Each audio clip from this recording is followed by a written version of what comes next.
안녕하세요. 아버지 나의 아버지의 이건영 목사입니다. 여러분 안녕하세요. 장혜원입니다. 네, 혜원 씨 혹시 요새 누가 나이를 물어보면 어떻게 대답하시는지요? 목사님 제가요 예전에는 그냥 몇 살입니다 라고 말했는데요. 요즘 점점 연도를 말하는 것 같아요. 연도? 네.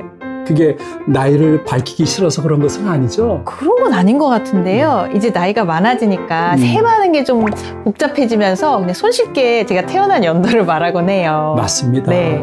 저는 더합니다. 5손가락 가지고 표현하기가 힘든 그러한 나이가 되었지만은 나이 먹는 것이 그렇게 다 나쁜 것은 아닌 것 같습니다. 네, 그럼요. 나이가 먹으면서 연륜이 생긴다고 하잖아요. 그렇죠. 지혜도 함께 느는 것 같습니다. 네. 그래서 오늘 초대 손님을 통해서 우리가 지혜와 좋은 교훈을 받기를 소망하는 마음으로 행복 택시로 출발하도록 하겠습니다. 네, 출발해 볼까요? 네, 출발입니다. 네.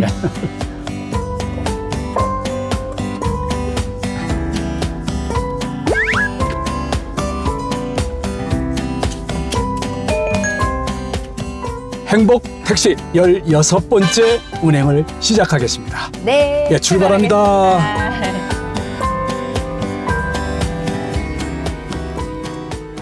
목사님, 그럼 첫 번째 힌트부터 열어볼게요. 네, 좋습니다. 첫 번째 힌트는 예식장입니다.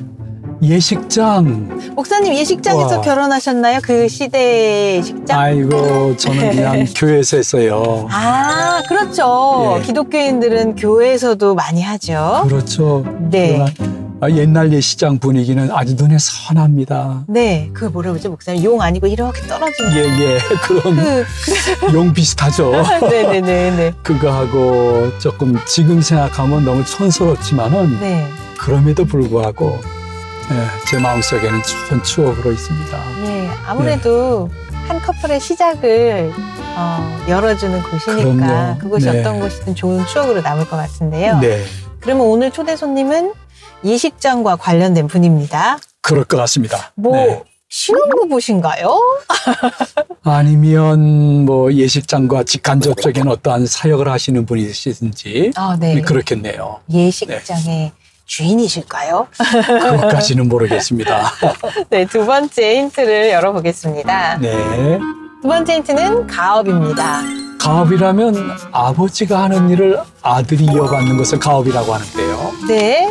우리 지난번에 서재경 씨도 잘 알죠. 아버지 배우, 아들 배우에서 일종의 가업으로 생각해도 되겠지요. 그렇죠. 그런 의미가 요번에도 있지 않겠는가 하는 생각이 듭니다. 그러면 이제 예식장을 가업으로 물려받아서 운영하고 있는 분일 가능성이 높아집니다. 그렇습니다. 딱 그러니까 번뜩 떠오르는 게요. 얼마 전에 방송에서 봤는데요. 아버지께서 한 60여 년 동안. 60여 년을? 네, 거의 평생 그 일에 쏟아부으신 거죠. 예식장을 운영하셨는데 아드님이 이제 물려받아서 하고 있다는 얘기를 들은 적이 있어요. 네. 저도 좀 어렴풋이 기억이 나네요. 네네. 그리고 그 프로를 그분이 나오는 프로를 본 기억이 있어요. 네. 아버지도 나오시고 나중에 아들도 정말 나오시고. 감동적으로 봤어요. 네. 옛날 예식장 분위기가 물씬 풍겼습니다. 맞아요.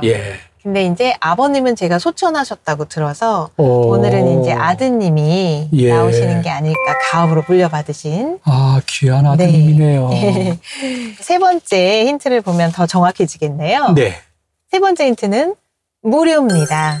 그럼 정확하네요. 그렇죠. 그 예식장을 돈 받지 않고 무료로 이제 제공해 주신다고 들었어요. 그것도 수백 쌍이 아니라 제가 듣기로는 10,000쌍 이상을 무료로 모든 예식을 감당해준 천사 같은 분인 것이 분명합니다. 근데 소천하셨기 때문에 그 아들이 또 감당하네요. 네. 진짜 요즘 사회가 각박해져 가는데 이런 분들은 정말 선한 영향력을 미치시네요. 정말 그렇습니다. 복의 근원 같기도 하고요. 그렇습니다. 오늘은 좀 특별한 초대 손님이 나오신 것 같아요. 그죠? 그렇습니다. 저희 이제 조금만 있으면 행복정류장에 도착하니까요. 이제 가면서 만남의 설레는 마음 가득 안고 만나러 가보겠습니다. 좋습니다.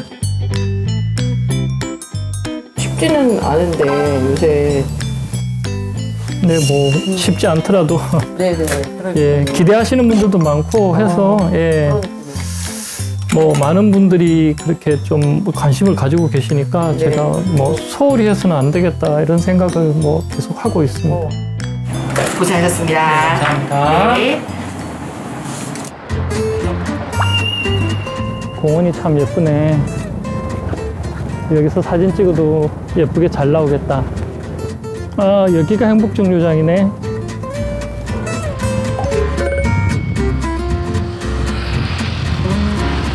아, 여기서 기다리고 있으면 행복이라는 버스가 올 것 같은 느낌?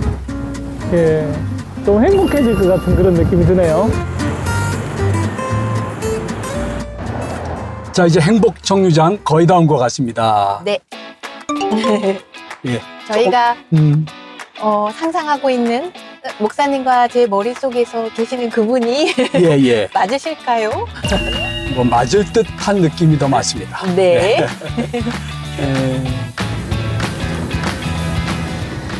안녕하세요. 아, 네, 안녕하십니까. 안녕하세요. 반갑습니다. 보시는 신신예식장 대표 백남문입니다. 저는 조그만 예식장 아니면 시골 예식장. 여기가 이해를 하고 김치 완전 짠지 어딨어? 신부 입장.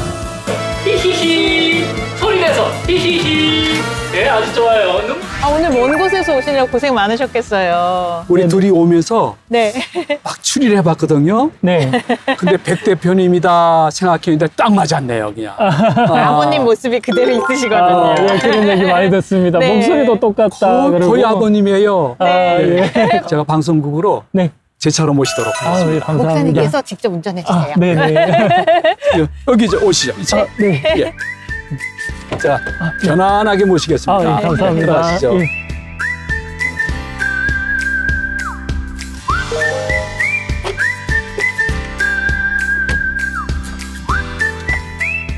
자, 안전벨트 하시고 네. 네. 네. 출발하도록 하겠습니다. 네.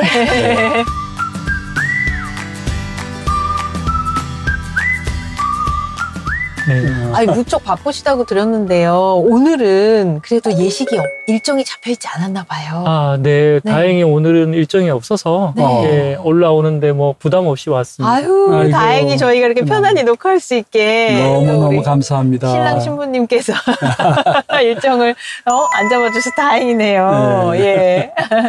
아니, 대표님 뭐라고 그러지? 예식장에 오시는 손님들 네네. 뭐라고 부르세요? 그 신랑님 같은 경우는 신랑님. 네네. 신부님 같은 경우는 신부님. 연세가 아주 지긋하신 분들, 네. 이제 70대가 넘으신 분들한테 우리 신랑님 이쪽으로 오세요. 우리 신부님 이쪽으로 오세요. 이렇게 얘기하시면 네. 그런 얘기 하세요. 아유, 우리가 무슨 신부입니까? 우리가 무슨 신랑입니까? 이렇게 얘기하는데 그러면 네네. 오늘은 신랑님이고 신부님이십니다. 이렇게 얘기하는데 네네. 아유, 싫은 척 그렇게 얘기하시면서도 네. 사실 속으로는 다 좋아하세요. 아, 그러시군요. 네, 네, 네. 마음 기분까지도 뭐 상쾌해지죠. 비록 이제 얼굴에 주름이 있고 머리도 희끗희끗 하시지만 네. 이렇게 특별한 결혼식장이 있을까? 네. 그죠, 대표님? 저희 예식장을 이렇게 말씀하시는 분들 중에 네. 세상에서 제일 작은 예식장이지만 네. 세상에서 제일 유명한 예식장이다 이렇게 얘기를 하시더라고요. 네. 네, 저는 그게 너무 좋았어요. 네. 멀리 알려져서 더 많은 분들이 오셨으면 좋겠어요. 네. 이야, 그러면 지금도 마산 뭐 창원급뿐만이 아니라 전국 각처에서 혹시 연락이 오나요? 서울에서도 많이 오시고요. 와. 제주도에서도 오시고요. 이야. 심지어 해외에서도 오시는 경우도 있어요. 해외에서요? 해외에서 한국 방송을 보시고 어. 예, 여보 우리는 뭐 여차여차 결혼식도 못 올리고 여태까지 살았는데 우리 한국 가는 길에 신신예식장 가서 결혼식을 올리자 이렇게 해서 오시는 분들도 계시더라고요. 이야, 그거는 정말 특별한 의미네요. 그러네요. 정말 유명한 예식장인데 어. 그 대표님 신신 예식장이라고 하셨는데요. 네네. 그 의미가 너무 궁금했어요. 저 혼자 그 신에다가 여러 가지 한자어 막 넣어봤답니다. 네네. 저도 그게 많이 궁금했어요. 네. 아버지한테 여쭤보니까 그게 그 신랑하고 신부님하고 그걸 딴 거다라고 그냥 신랑 신부의 그 뭐라 해야 될까 또 새롭고 새로운 예 새롭고 새로운 그런 뜻이다라고 얘기를 하셨는데 네. 또 한 번은 여쭤보니까 또 다른 걸 또 말씀하시더라고요. 뭘까요? 그때마다 뭐 어디서 또 따왔다는 얘기도 하시고 막 그러시더라고요. 네.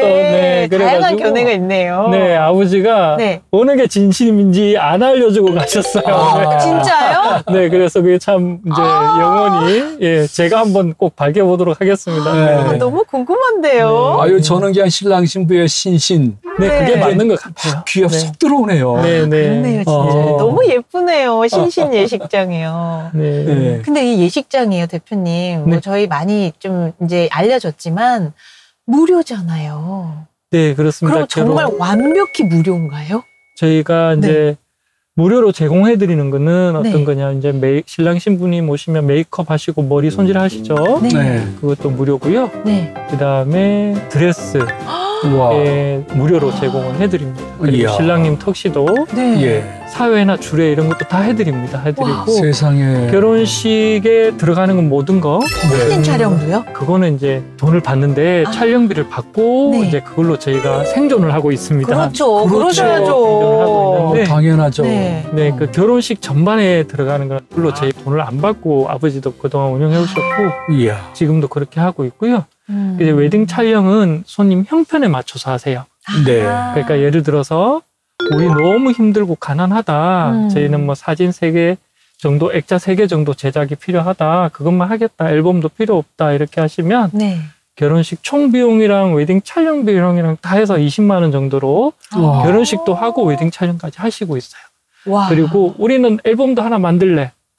다른 데서 큰 데서 하는 만큼 하고 싶어. 이래가지고 확대 액자도 하시고 앨범도 또 제작하시고 사진도 많이 찍고 하셔도 한 6, 70만 원 정도 비용으로 세상에. 결혼식도 하고 웨딩 촬영까지 다 마치실 수가 있어요. 아이고. 네, 사실 그 이제 소정에 받는 웨딩 촬영 비용은 네. 저희가 또 그 제작비에도 또 들어가고 그렇죠. 그 도와주시는 분들이 인건비로도 나가고 또 미용실 메이크업 비용으로 나가고 이런 식으로 다 쓰고 있습니다. 네. 네. 결국은 무료예요. 맞아요. 일반 예식장에 비하면 비하할 수도 네, 없어요, 목사님. 그냥 절대적으로 무료입니다. 네네. 어. 대표님 그러면 네. 그것을 이제 거의 그렇게 무료로 유지하려면 네, 이제 네. 인건비를 주려면 제 생각에 대표님께서 한 일당 몇 개의 역할을 하셔야 될 것 같은데. 네, 맞습니다. 어떤 역할을 동시에 하고 계신지요? 제가 그 요즘은 저 주례 없는 결혼식을 많이 하시잖아요. 네네. 네, 저희 그 주례 없는 결혼식을 하실 경우에는 제가 네. 사회를 보면서 주례 겸해서 결혼식을 진행해 드리고요. 그리고 결혼식이 다 끝나면 또 제가 사진 기사가 돼서 웨딩 촬영도 제 손으로 직접 해드립니다. 해드리고 뭐 기타 뭐 예식장에 필요한 준비를 한다거나 또 예식 끝나면 정리정돈 청소 이런 것도 제가 다 하고요. 아이고, 그리고 야. 집에서 사무실에서 예약을 받고 또 결혼식에 또 그 오시는 분들을 좀 불편하지 않도록 미리미리 해야 되는 거 그런 건 네. 제가 다 하고 있습니다.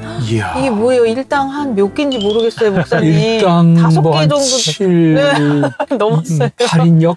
네. 7, 8인역 하시네요. 네, 요즘 대단하십니다. 네, 맞습니다. 이게 인건비라는 게 요즘 네. 만만치가 않습니다. 그렇잖아요. 최대한 예, 예. 제가 할 수 있는 건 최대한 제가 해서 네네. 결혼식 들어가는 비용 네, 네. 조금 들어가는 비용을 조금이라도 더 적게 만들어 드리려고 노력하고 있고요. 네. 이제 제가 직접 손님을 신랑 신부님하고 만나서 계약을 맺고 네. 신랑 신부님들 상담을 해보고 결혼식을 올려드리면서 느꼈던 게 네. 아직까지도 정말 어려운 분들이 있구나. 아하. 이게 우리나라가 참 잘 살고 이제 선진국이 됐다고 그러지 않습니까? 네네. 그런데도 불구하고 이렇게 음지에는 너무너무 힘든 분들이 아직까지는 많이 계시구나라는 걸 정말 느꼈어요. 저번에 작년 10월 달에 네. 저희가 결혼식을 15만 원을 받고 결혼식을 올려드리고 웨딩 촬영을 해드린 분이 있는데 네. 그분 같은 경우는 그 15만 원을 준비하는데 한 달이 걸렸어요. 아이고. 한 달이요? 네네. 그런 분들이 아직도 와. 있어요. 아직도 계시고 네, 그런 분들을 보면서 느꼈던 게 정말 아버지가 이렇게 하는 이유가 그중에 또 하나가 이런 이유가 있었구나. 네. 예, 이런 걸 깨달았어요. 아유, 이야. 세상에. 박수로가 안 나올 수가 없네. 아버님을 그냥 뭐 100% 이해할 수 있는 상황이 자주 생기는구만요. 네, 그 아버지, 그 아들이란 말이 다 네, 나오네요. 감사합니다. 아버님이 이렇게 좀 소천하셨지만은 이 예식장을 하면서 가졌던 보람이 이런 것이구나 하는 것을 느낄 때가 좀 있겠죠. 네, 저는 그게 참 좋더라고요. 그 신랑 신부님께서 결혼식 마치고 네. 저한테 와서 고맙다고 몇 번을 얘기를 하실 때 저희는 저희 예식장 찾아주셔서 저희가 고맙다고 또 인사드리고 네. 서로가 고맙다고 그러고 아이고. 너무 그렇죠. 좋고요. 아유. 그리고 우리 신랑님, 신부님 같은 경우 나중에 이제 그 멀리서 오신 분들 같은 경우는 이제 앨범이나 액자라든가 뭐 사진 다 제작이 되면 이제 택배로 이제 보내드리는데 네. 그거 이제 보내드리면 받고 나서 또 연락이 오세요. 와가지고 사진 너무 예쁘게 잘 나왔다 그렇게 네. 얘기하시고 너무 고맙다고 또 인사하시고 너무 아유. 그때 보람차요. 이야. 그래서 아버지가 했던 말 중에 세상의 직업 중에 아빠 직업이 제일 좋다라고 이야. 얘기하셨어요. 그게 정말 느껴지는 그런 이야. 순간순간이죠. 네. 아니 그 다 부모님 한 연배쯤 되시는 신랑 신부였을 텐데 그렇게 아드님 같은 분한테 고맙다 그러고 얼마나 마음이 따뜻하셨을까요? 어르신들께 그렇게 잘해드리는. 돈으로 계산할 수 없는 네. 행복일 것 같습니다. 네. 네. 맞습니다. 네. 대표님 저희가 막 네. 도란도란 이야기를 나누다 보니까 네, 다 왔군요. 스튜디오에 다 왔어요. 네네. 스튜디오 안에서 또 재미있는 이야기 많이 나눴으면 좋겠어요. 네, 알겠습니다. 아버지에 대한 말씀. 네. 네. 아버지가 저한테 항상 뭔가 일이 생기면 나한테 맡기시려고 그랬었어요. 그러니까 누나도 있고 유동생도 있는데 네가 해야 되는 일이야. 너가 배워야 돼. 그러면서 나를 꼭 챙기셨어요. 아버지가 그때 8천상, 9천상 돌파했다 막 이러실 때 그 사람들 돈을 받았으면 지금 얼마나 벌었을 거야 이런 생각을 했었어요. 아버지 10만 원만 더 받아봐. 못난 아들이 예식장을 잘 할까라고 근심을 하실 수도 있는데 열심히 할 테니까 아버지 그렇게 걱정하지 마세요라고 편히 쉬세요라고 말씀을 전해드리고 싶네요.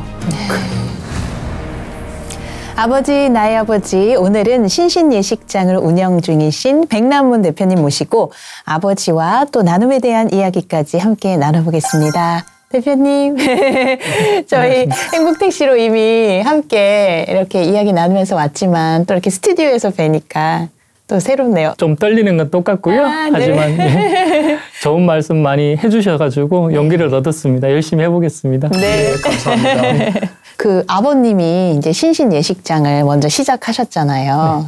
그래도 아드님으로서 나의 아버지는 어떤 분이셨지 한번 이렇게 회상하면 특히 어린 시절이나 이렇게 떠오르는 모습들이 있으신지요? 아버지가 저한테는 굉장히 좀 아낌없이 주는 나무 그런 분이셨어요. 항상 나한테는 베풀려고 하셨고 어머니는 조금 엄하셨는데 아버지는 너무 자상하셨어요. 나한테 한 번도 화를 내본 적이 없어요. 제가 공부를 잘한 것도 아니고 또 너무 고분고분하게 잘한 것도 아닌데 아버지는 제가 좀 마음에 안 드실 것 같았지만 그래도 항상 나한테 따뜻하게 대해주셨고요. 그래서 아버지에 대한 기억은 너무 따뜻한 기억밖에 없다 이렇게 생각이 드네요. 네. 옛날 아버지들이 다 험했는데요. 네. 정말 특별한 분이신데 아주 다정했던 그 모습 속에 이 모습은 오래 기억이 지금도 남는다 하는 그러한 모습이 있었는지요. 아버지가 저한테 항상 뭔가 일이 생기면 나한테 맡기시려고 그랬었어요. 그러니까 누나도 있고 유동생도 있는데 아버지가 다 시집 가면 끝나잖아. 네가 아들이 너밖에 없잖아. 이러면서 네가 해야 되는 일이야. 너가 배워야 돼. 그러면서 나를 꼭 챙기셨어요. 예, 그러고는 가르쳐주거나 또 나한테 일을 시킬 때도 너무 좀 조금 딱딱하지 않게 예, 항상 부드럽게 날 대하셔서 네. 아버지는 항상 저한테는 너무 좋은 기억이에요. 너무 따뜻했던 기억이고. 예. 네, 근데 그렇습니다. 지금 챙겨주셨다고 하지만 제가 얼핏 듣기에는 아들이라 더 이렇게 무거운 중압감으로 다가올 수도 있었을 것 같은데 안 그러셨나 봐요. 아, 그건 당연히 좀 그런 것도 있었죠. 네. 있었는데 뭐 워낙에 아버지가 또 언변도 좋으셨고. 아, 그래요? 네. 저를 좀 타이르듯이 얘기하시는 거 그런 게 뭐 저한테는 뭐 좋았습니다. 아, 네. 나무나 이렇게 좀 해보면 어떻겠노? 뭐 이러면서 막 부드럽게 그렇죠. 해주셨나 봐요. 네, 맞습니다. 야. 우리가 알기로는 굉장히 바쁘고 굉장히 많은 분들이 예식 오시는 그러한 예식장인데 그 바쁜 가운데서라도 그 아버지와의 관계는 부드러운 관계가 계속 유지가 됐구만요. 네, 그렇습니다. 아버지가 가끔 이렇게 학교에도 찾아오셨어요. 학교에도 오셔가지고 학생들하고 선생님들한테 뭐 그 강의도 하시고, 그러니까 사진에 대한 그런 교육이라든가 이런 것도 하시고, 그러니까 저한테는 조금 특별한 기억이 될 수 있는 그런 추억들도 있어요. 야, 우리 아버지다, 그냥. 네, 그렇습니다. 자랑스럽죠. 그게 제가 있었기 때문에 오셨던 것 같고, 예, 그런 모습을 보면서 나는 이제 자연스럽게 예, 아버지에 대한 추억이라든가 이런 게 항상 그렇게 좋았던 걸로 남게 됐죠. 네. 아니, 아버님도 그러면은 그 사진을 하셨나 봐요. 아예 전문적으로요. 네, 그렇죠. 아버지가 전공은 교육학을 하셨어요. 아버지가 교육학을 하셨는데 그 사진은 나중에 생업으로 시작을 하셨어요. 그 당시에 1960년대 이제 우리 한국 전쟁이 끝나고 이렇게 카메라라는 게 굉장히 고가품이라서 그 당시에는 그렇죠. 카메라가 집에 있는 분들을 이렇게 모셔놓고 그렇게 지내고 그러던 시절이었는데 네. 그때는 이제 아버지가 카메라를 구입을 하셔가지고 그걸로 거리에 사진사를 하셨어요. 이제 길에 이렇게 관광지라든가 유원지 이런 데 가면 네네. 이렇게 필름도 팔고 네. 사진도 맞아요. 찍어주고 하는 기억납니다. 분들이 계셨어요. 네. 지금은 다 없어졌지만 그 당시에 이제 그거를 시작을 하셔가지고 이제 사진을 그때부터 시작을 하셨죠. 이야. 그럼 아버지, 아들 다 사진에도 또 조예가 있으시군요. 저는 이제 아버지가 쓰던 카메라를 어렸을 때부터 장난감처럼 쓰다 보니까 그게 저는 어떻게 보면 자연스럽게 그렇죠. 어렸을 그냥 때부터 갖고 놀다가 네, 그걸 알게 된 거죠. 네, 그렇죠. 그래서 그 일을 그냥 자연스럽게 하게 되고요. 네, 그렇습니다. 너무나 아버지와 아들 간에 연결고리가 너무 많아요, 지금. 정말 그러네요. 네. 아유, 자.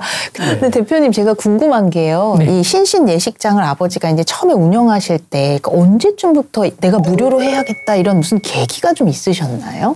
그 당시에 뭐 우리나라가 네. 어렵게 살던 시절이고 아버지 또한 또 집안이 형편이 좋지를 않았고 예, 그러셔가지고 학업도 이제 중퇴를 하셨고 그 당시에 이제 가정 형편상 네. 더 이상 학업을 진행할 수가 없고 이제 생업을 매달리셨는데 그때 이제 시작한 게 사진이었어요.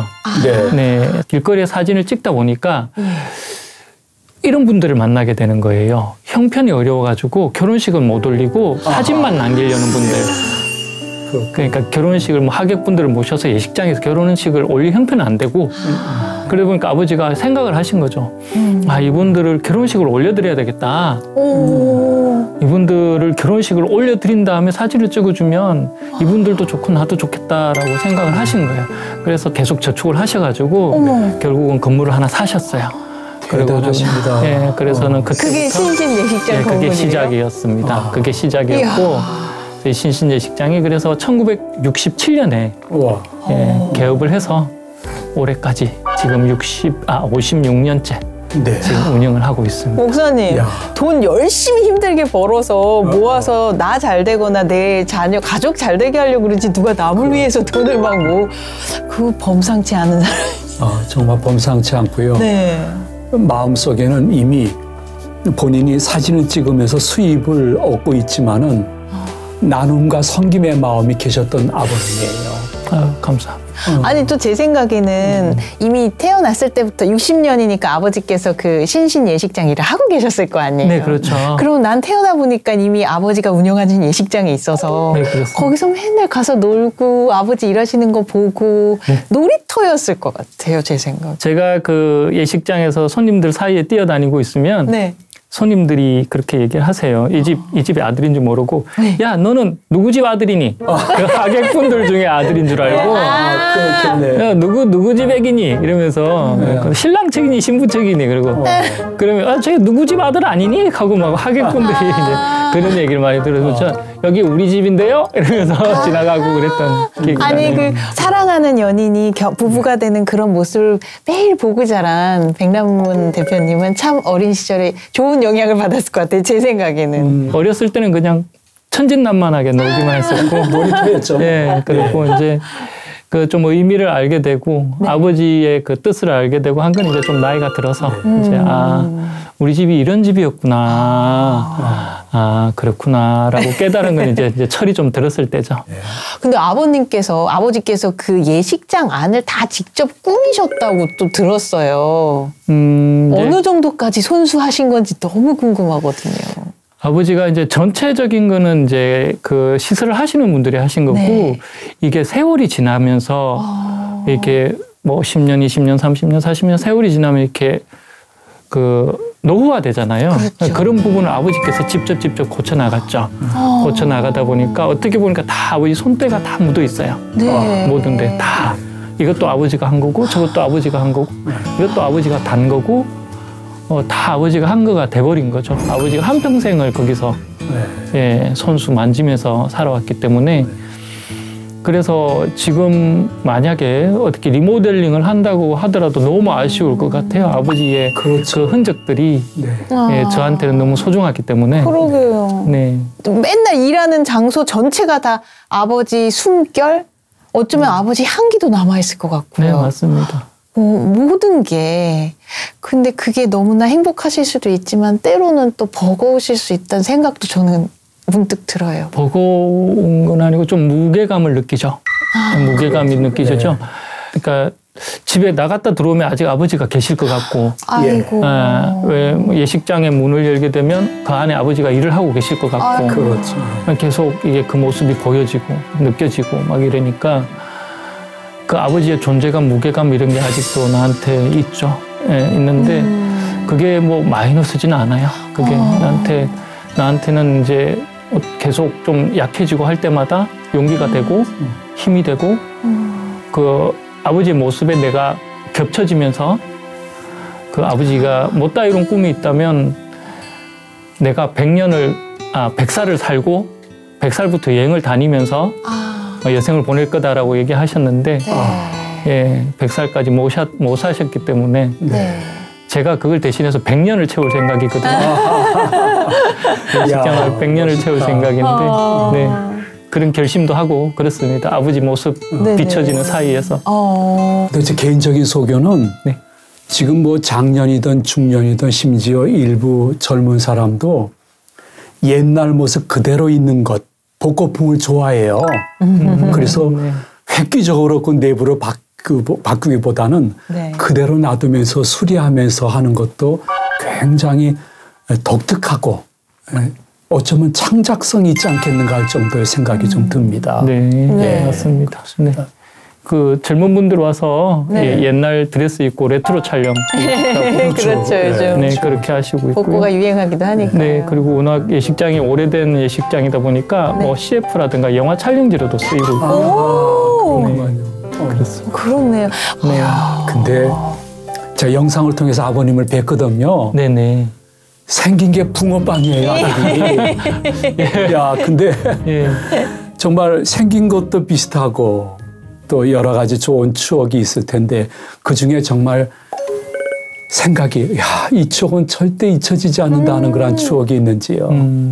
아버지의 뭐 추억은 워낙 많으니까 하나하나 다 소중하고 좀 제가 지금 추억이라고 말씀을 드리면 아버지는 나를 그렇게 사랑해 주셨는데 난 그게 반의 반도 아버지한테 못 돌려드렸다. 그런 생각을 하게 되죠. 과거를 돌아보면.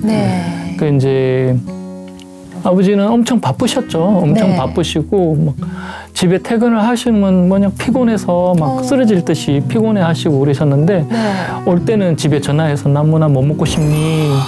만두 사갈까? 통닭 사갈까? 이렇게 물어보시고 퇴근길에 사와서 먹으라고 주고 이랬던 기억들이 많아요. 피곤하시면서도 나는 꼬박꼬박 잘 챙겼던 것 같아요. 우리 가족들을. 네네. 그런 아버님을 이렇게 쭉 어려서부터 뵈면서 어느 순간에 와, 우리 아버지가 대단한 분이다. 그런 생각이 들었던 순간이 있었는지요? 네, 아버지가 이제 수상을 하시면 상을 집에 걸어두거든요. 그리고 이제 어떤 특별한 상회 같은 경우는 상금이 나오잖아요. 네네, 그렇죠. 맞아요. 그거는 아버지가 또 신랑 신부님한테 돌려드리는 그런 이벤트를 하셨어요. 네, 그럴 때마다 이제 아버지의 진심이 이제 느껴지기 시작한 거죠. 그 전까지만 해도 60년대, 70년대 그때 아버지 돈만 제대로 받았어도 지금 빌딩으로도 몇 개들 올렸을 텐데. 그렇죠. 아버지가 뭐 그때 뭐 8,000상, 9,000상 돌파했다 막 이러실 때 그 사람들 돈을 받았으면 지금 얼마나 벌었을 거야 이런 생각을 했었어요. 그런 생각을 할 때가 있었죠. 하다가 점차 아버지 진심을 이제 알게 되고 저도 그게 이제 동화가 되니까 이제 깨우치게 된다고 말씀을 드리는 거죠. 네, 깨우침을 얻었죠. 네네. 아니 근데 깨우치기 전에는 특히 약간 반항기 때는 우리 아버지 해도 너무한 거 아니야? 우리 가족도 있는데 이러면서 좀 마음이 힘들 때도 있을 것 같은데 그때 혹시 아버지께 이렇게 질문해 보신 적 있으세요? 아버지가 결혼식을 마치고 신랑 신부님하고 막 이제 포옹을 하고 축하해 준다고 막 이러고 있는데 이제 어머니가 옆에서 그 촬영 비용을 받는데 3만 원을 딱 받는 거예요. 이제 이렇게 결혼식 비용이랑 웨딩 촬영 비용 합한 거. 다른 데서 결혼식을 하면 200만 원이 든다는 얘기를 들었는데 우리 집은 왜 이렇게 3만 원을 받지라는 생각을 한 거예요. 그때 제가 이제 그때 이제 고등학교 이제 대학 들어가기 직전에 물가 정도 될 때였습니다. 그래가지고 저 돈 가지고 뭘 어떻게 하려고 아버지 엄마는 저렇게 받지라고 생각을 했죠. 아버지 10만 원만 더 받아봐. 뭐야 지금 받는 게 그게 뭐야 아버지. 그래가지고 아빠 나 대학이라도 보내겠어. 진짜 솔직한 마음이죠. 그런 얘기도 하고 뭐 그랬죠. 아버지는 웃으셨죠. 내가 너 대학 못 보낼 것 같냐 이러면 공부만 열심히 해라. 그렇게 저라도 고등학생이면 그렇게 아버님께 얘기했을 것 같아요. 그런 아버지와 또 이렇게 같이 나이 차이는 있지만은 대화하는 시간도 꽤 있었겠네요. 아버지가 유독 저를 아들이라서 그런지 저를 많이 아껴주셨고, 저랑 얘기를 많이 하려고 그러셨고, 좀 뭐 멀리 이제 휴대폰이 나오고 한 그 뒤로부터는 전화도 자주 하시고 문자도 자주 하시고. 문자 막 카톡도 하시고. 아버지 연세에 계신 분들이 사실 문자를 치는 게 쉬운 게 아니죠. 그럼요. 그럼에도 불구하고 저한테 이렇게 장문의 문자를 보내고 하셨어요. 엄마들이나 약간 잔소리 겸 길게 쓸 수 있는데 우리네 아버지들은 솔직히 쉽지 않은데 장문이면 어떤 내용들이 들어가 있나요? 아버지가 아들에게요.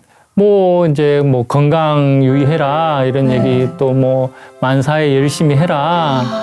요즘 뭐 그 돈벌이는 좀 어떻니? 가족들은 다 안녕하니?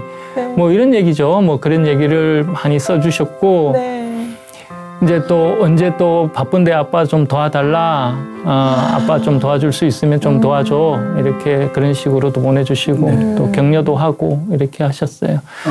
그런데 이제 그 말씀드렸던 내용 중에 이제 옛날에 아버지하고 추억 때문에 이제 추억을 되새기면서 아버지하고 주고받았던 이제 문자를 읽을 때 너무 가슴 아팠던 게, 그 아버지가 하고 너무 어제는 예식이 너무 많았는데 나무나 네가 그 바빠서 못 와서 아빠가 혼자 다 하긴 했다. 그래. 근데 아빠가 이제 연세가 나이가 많다. 아빠가 많아서 너도 예식장 일을 조금 더 신경을 좀 써달라 이런 식의 문자가 있는 거예요. 근데 아빠가 너무 힘들었다라고 말씀을 하시는 게, 아버지가 그 보통 그래 부모님들이 그렇죠. 뭐 자식들한테 그런 내색을 잘 안 하시잖아요. 그죠? 그래 얼마나 힘들으셨으면 저렇게 문자로 남겼을까? 왜 나는 그때 도와드리지 못했을까? 지금에 와서 이제 좀 불효를 한 것 같고 가슴이 좀 아프고 그래요. 다시 살아서 돌아오실 수는 없지만 제가 열심히 해가지고 하늘에 계신 아버지한테 그게 대한 좀 뭐라 해야 될까 보답이 될 수 있도록 그렇게 노력을 해야 될 것 같습니다. 네. 그 당시 경상도 사나이들은 그런 표현을 안 썼거든요. 맞습니다. 그러니까 네. 엄청 피곤하고 힘들었던 거예요. 예. 근데 보통 사진을 잘 찍고 많이 찍는 분들은 가족 사진은 거의 없다고들 얘기를 하는데. 그래요? 목사님? 그래요. 근데 혹시 아버님은 가족 사진도 많이 좀 찍으시고 네. 네, 그 남기셨습니까? 가족 사진을 좀 남기시긴 했는데요. 그 우리 누나들도 다 시집을 가버리고 여동생도 출가를 하고 그런데 또 우리 그 큰 누나 같은 경우는 이제 서울로 시집을 갔고 네. 우리 여동생은 일본으로 시집을 갔고 우리 누나는 또 노르웨이에 지금 살고 있어요. 그러다 보니까 다 멀리 있다 보니까 네. 이게 모여서 사진을 찍는다는 게 거의 뭐 힘들어요. 그렇죠. 그래서 최근에 근래에 찍은 가족 사진은 없고요. 네. 다 출가 전에 찍은 가족 사진들은 많이 있어요. 네. 청년 때까지 사진이 주로 아버지가 있겠군요. 찍어주셨던. 네. 가족 사랑의 증표예요. 그러게 말이에요. 네. 그러면서 이렇게 살아오시면서 내 아버지가 주셨던 가르침 중에 특히 강조하셨던 거나 내 마음에 깊이 박힌 그런 내용들이 혹시 있으신가요? 라면을 박스를 몇 박스씩 사가지고 차에 뒤에 트렁크에 싣고 이렇게 그 운막촌? 지금은 찾기 힘들지만 옛날에 많이 있었던 그러니까 산에 올라가다 보면 그런 데가 많이 있었죠. 그러니까 무허가 주택 같은 그런 그렇죠. 아버지가 이제 그런 데를 차를 가지고 가가지고 그런 분들한테 라면을 나눠주는 그런 장면이 있었어요. 그 나를 데리고 다니면서 그런 모습을 보여주셨어요. 아마 교육적인 차원에서 그렇군요. 그러신 것 같아요. 맞아요. 네, 그런 거를 이제 보면서 이제 그 아버지가 말을 10마디를 하는 것보다 이렇게 한번 보여주면서 나한테 교육을 하는 게 참교육이다 이렇게 또 생각을 했었고요. 네, 그런 모습이 남아있는 것 같아요. 네. 아유, 그 바쁜 와중에서도 그런 일까지 하셨네요. 네, 네, 저를 많이 데리고 다녔어요. 네. 아버지 마지막 모습 기억하시는지요? 네, 아버지는 이제 투병 생활 하시는 동안은 많이 힘들어 하셨어요. 마지막 6개월 정도 동안은 거의 이제 사람도 못 알아보시고 이제 계속 면회를 가서 뵐 때마다 신음소리만 계속 내시는 힘들어 하시는 모습만 계속 보여줘서 조금 뭐라 해야 될까 이렇게 방송에서 말씀드리면 또 슬퍼하시는 분 계실까봐 조금 조심스럽지만 네. 조금 마지막 6개월 투병은 힘드셨는데 돌아가실 때는 그래도 좀 편하게 이렇게 돌아가셨어요. 네. 네. 아니 근데 제가 목사님 기사를 봤었는데 그 발인 때도 결혼식이 있었는데 그 결혼식이 중요하다고 또 해주셨대요. 저희가 아버지가 언제 돌아가실지 모르는 상황에서 예식 계약을 못하지는 못하고 계속 해야 되는 상황이고 그렇죠. 그날도 이제 계약이 이제 4월 28일 날 이제 11시에 계약이 돼 있었어요.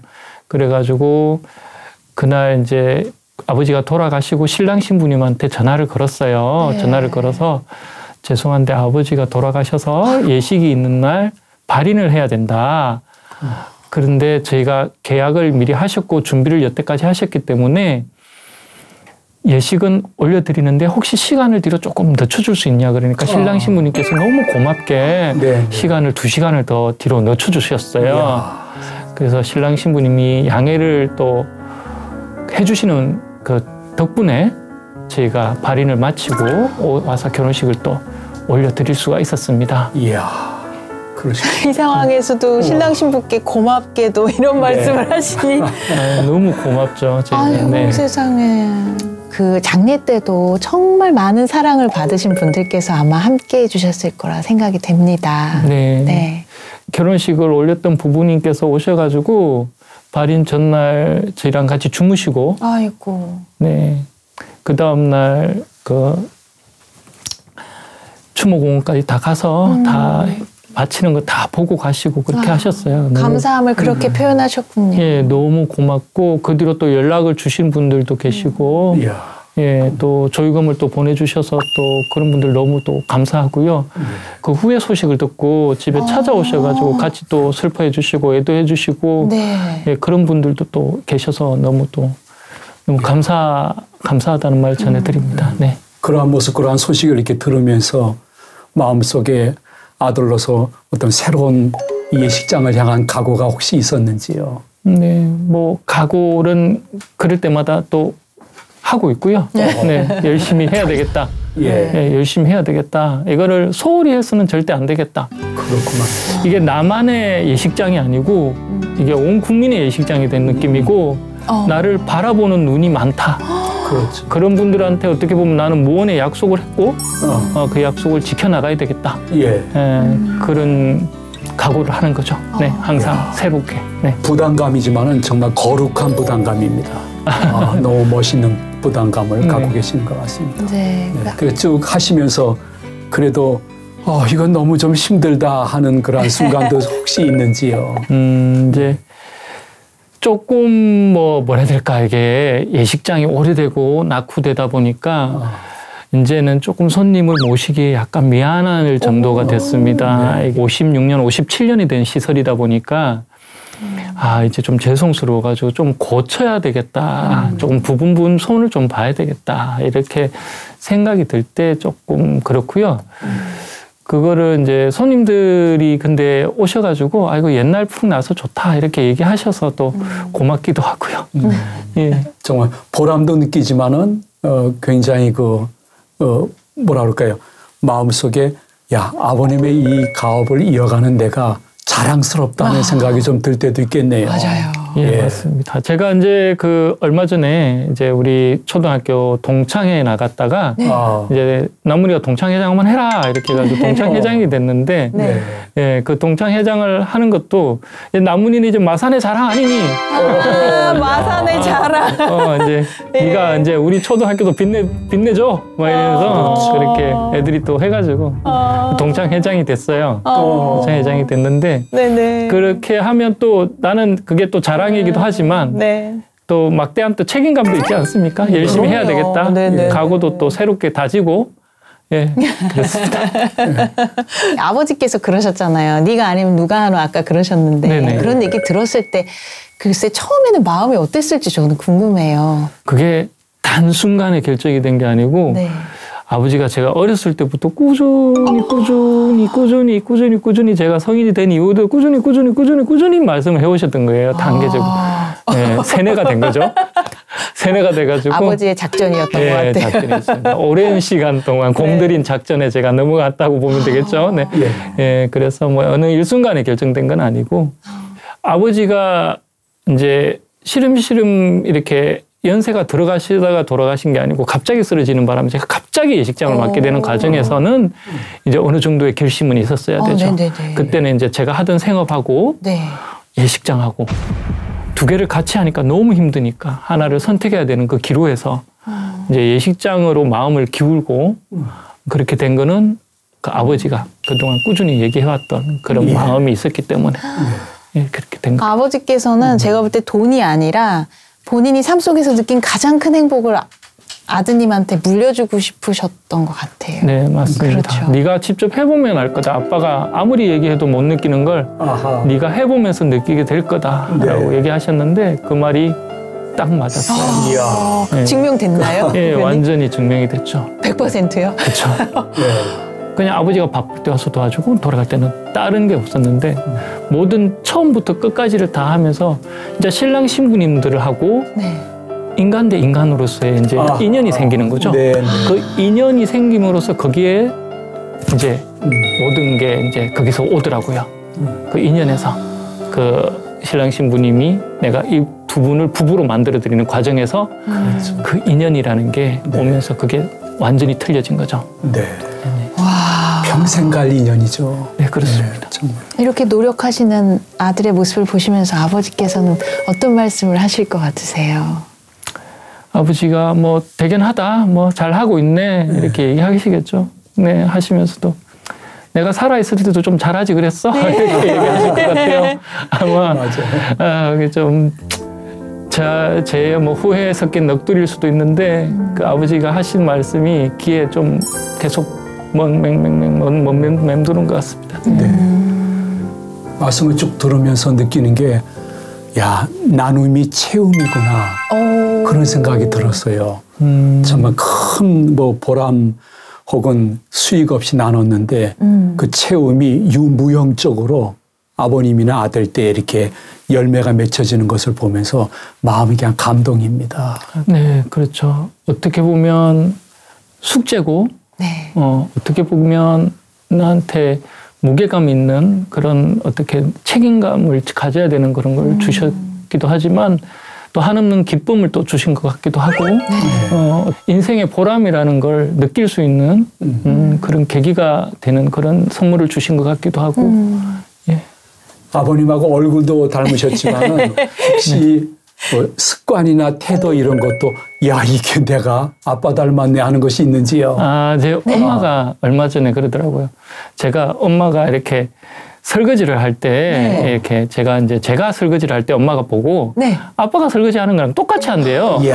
물로 좀 더 헹궈라고 퐁퐁 남아 있잖아 이러면서 아이고 누가 아버지가 하는 설거지랑 똑같냐 하면서 막 그래요. 그럼 나도 또 뒤에 가가지고 또 얘기를 해요. 엄마한테 가가지고 엄마 설거지 할 때 엄마 퐁퐁을 많이 해야 그 세균이 죽지. 퐁퐁 많이 묻혀. 그러면 니는 너가 아버지하고 똑같은 게 또 뭐 있는 줄 아나? 그러면 뭐가 똑같은데? 잔소리 하는 거. 아유, 어머니께서 아드님을 통해서 계속 아버님과 함께 하시는 느낌도 나셔서 외롭지 않고 너무 좋으실 것 같아요. 네, 제가 엄마 아들은 나중에 키우면 비행기를 태워줘야 되고 딸을 키우면 비행기를 딸이 사준다 그러던데 딸이 그러면 훨씬 좋은 거잖아. 아들 왜 낳았는데 이러면 네가 없었으면 이거 누가 하겠노? 잘났지. 그러세요. 그렇네요. 근데 제가 속을 너무 많이 쓰게 들어가지고 나중에 어머니가 또 연로하시다 보니까 아버지가 돌아가시고 나서 하는 후회를 엄마가 돌아가시고 나서 해서는 안 되겠다. 그것까지 하면 난 정말 불효자다. 그런 생각을 하고 이제 어머니한테 최대한 효도하려고 노력을 하고 있습니다. 네. 어쨌든 아버지에 대한 그 좋지 않은 추억 때문에 괴로워하면서 말씀하시는 아들보다 행복한 추억을 얘기하시는 얼굴 표정 자체가 전혀 다르고 참 보기 좋습니다. 근데 이제 살아계셨을 때 아버지께는 이렇게 자상하고 좋으셨던 아버지께 이렇게 표현도 많이 하셨는지 궁금해요. 네, 제가 원래 이렇게 표현을 그 아버지한테는 많이 안 한 것 같아요. 그래가지고 조금 많이 아쉬워요. 그 나름 한다고 했는데도 불구하고 지금 생각해 보면 성에 안 차죠. 조금 더 했어야 되는데 내가 좀 더 아버지가 나한테 손을 내밀었을 때 그 손을 좀 더 오래 잡고 있었어야 되고 아버지가 안아줬을 때 그 품속에 좀 더 오래 있었어야 되고 그런 게 너무 아쉽죠. 네, 그립고 또 다 마찬가지일 거예요. 저만 이런 게 아니고 그렇죠. 네, 너무 아쉽고 어떤 분이 그렇게 얘기하셨어요. 세상에서 제일 부러운 사람이 부모님이 다 아직 살아계신 분이다. 그런 얘기를 하셨어요. 근데 그게 사실 크게 와닿지 않았는데 지금 생각해 보면 부모님이 두 분 다 살아계신 분이 너무 부러워요. 저도 이제 그런 나이가 돼버린 것 같아요.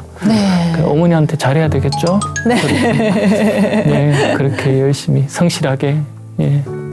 이렇게 마음에 아쉬움이 남는다고 하셨는데 혹시 이 자리를 빌어서 아버지께 그냥 하고픈 말씀을 하고 싶으시면 하시면 어떨지.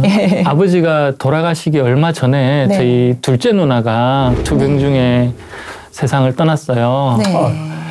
근데 이제 아버지한테는 말씀을 안 드렸죠. 왜냐하면 그 쇼크를 받으실까봐.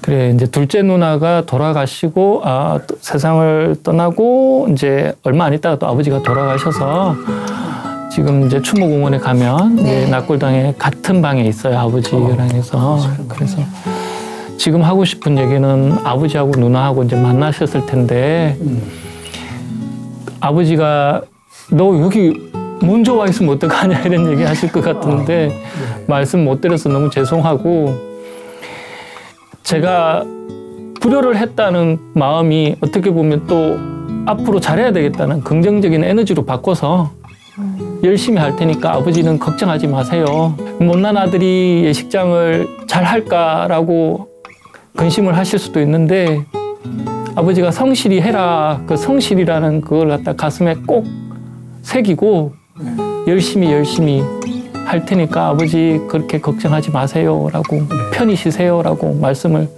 전해드리고 싶네요. 네. 지금까지 쭉 아버지의 가업을 받아서 이어오시면서 대표님 마음에 그냥 나의 아버지는 나의 인생에 이런 존재였다. 아버지는 나한테 뭐 선한 영향력을 많이 주셨고 많이 배우게 해주셨고 여름에는 큰 나무가지를 펼쳐서 그늘을 만들어 주셨고요. 겨울에는 아궁이를 피워서 따뜻한 아랫목에 나를 데려다 줬던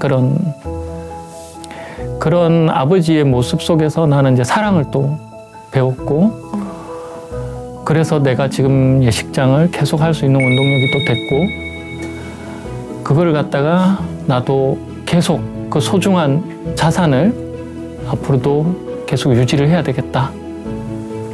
네, 그렇게 다짐을 합니다. 네. 그래요. 네. 전 대표님 말씀 들으면서 마음에 다가오는 것이 현재 물질이 행복의 조건인 시대가 됐잖아요. 그럼요. 근데 네, 그렇습니다. 대표님 가족은 물질을 초월해서 행복이 무엇인지를 우리들에게 지금 알려주고 계시는데 네. 대표님의 마음속에 품고 있는 행복의 조건은 무엇입니까? 가장 큰 조건은 사랑이지 않을까 싶네요. 사랑. 네. 그 어떤 존재와도 사랑을 해야 될 것 같고 네. 예, 길가에 피어있는 꽃 한 송이도 사랑이 필요하고 네. 내가 어디 가서 누구를 만나더라도 사랑으로 대해야 될 것 같고 우리 신랑 신부님도 사랑하는 마음으로 네. 평생의 부부로 만들어드려야 될 것 같고 네. 네, 그 사랑의 힘이라는 게 네, 그게 만약에 진실된다면 네. 네, 엄청난 힘을 가지고 있고 아마 이 사람이 사는 세상이라면 그게 충만하다면 정말 평화로운 세상이 되지 않을까 아름답고 그렇게 예, 그게 제일 가치가 있는 게 아닐까 예, 그렇게 생각합니다. 예. 와, 대표님 말씀 그냥 한 편의 시 같아요. 공감이라는 단어가 떠올릴 정도로 네네. 정말 공감합니다. 감사합니다. 네. 대표님께서 이제 아버지를 통해 바라보는 우리 어른들의 모습 또 우리가 어떻게 어른들을 이렇게 바라봐야 할지 그런 거 한번 나눠주셨으면 좋겠어요. 네. 그 젊은 분들이 생각을 하실 때 이렇게 나이가 연로하신 분들 요즘 뭐 비속어로도 많이 표현을 하시고 좀 무시하는 경향이 많이 있죠. 그렇죠. 예. 그분들이 가지지 못한 연륜에 대한 그런 지식이라나 이런 건 다 가지고 계신 분들이 노인분들이세요. 네. 충분히 존중을 받아야 마땅하고 그렇게 만약에 단지 늙었다는 것 때문에 소외를 하고 뭐라 해야 될까 꺼려 한다면 그분들 또한 나중에 노인이 됐을 때 똑같은 상황에 놓일 거다라는 걸 깨우치셨으면 좋겠어요. 그렇습니다. 예, 그리고 뭐 젊은 분 한 분이 돈을 벌어서 노인 3분을 모셔야 된다 이런 얘기가 나올 정도로 앞으로 고령화 사회에 진입을 하는데 정부에서도 미리 그런 걸 좀 대책을 많이 세우셔가지고 그 고령자분들 나이 많은 분들이 어렵지 않게 살아갈 수 있도록 그렇게 신경을 많이 써주셨으면 예, 감사합니다. 네, 감사합니다.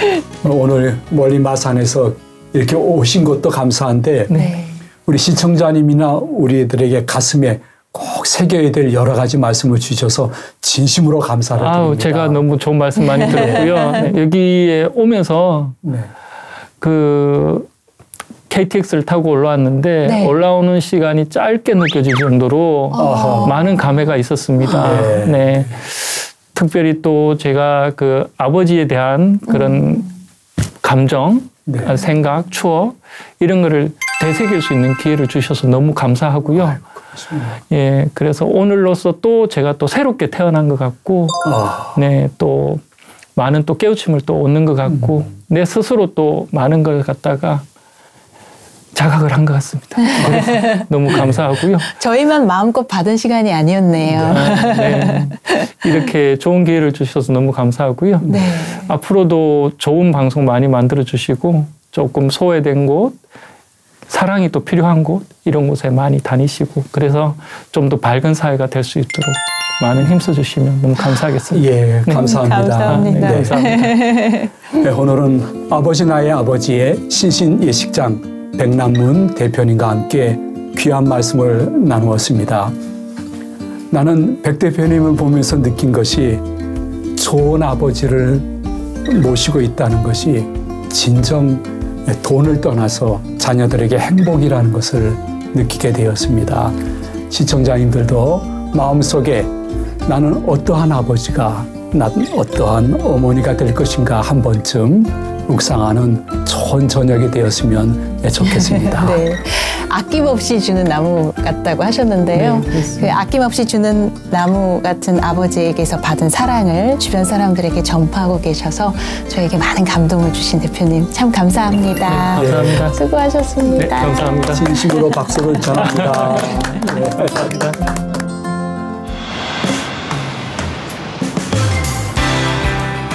이화정 목사입니다. 반갑습니다. 굳은 일은 다 아마 동네에서 굳은 일은 다 하고 항상 뭐 삽들고 뭐 꽃갱이 들고 식사를 하거나 집에 딱 들어와서 바로 1, 2, 3초면 바로 주무시더라고요. 일이 고돼서 그러셨군요. 그걸 이제 알았어요. 그럼에도 불구하고 항상 저에게 불평이나 집에 와서 뭐 화를 내거나 불만이 있거나 이런 적이 없으셔서 제 기억에는 우리 집이 이렇게 가난한지도 몰랐고요. 갑자기 여느 때와 같지 않은데 엄마가 뜸을 좀 들이셨고 이제는 얘기해 줘야겠다. 뭔데요? 그랬더니 그게 이제 50이 돼서 처음 들었던 소식이었습니다.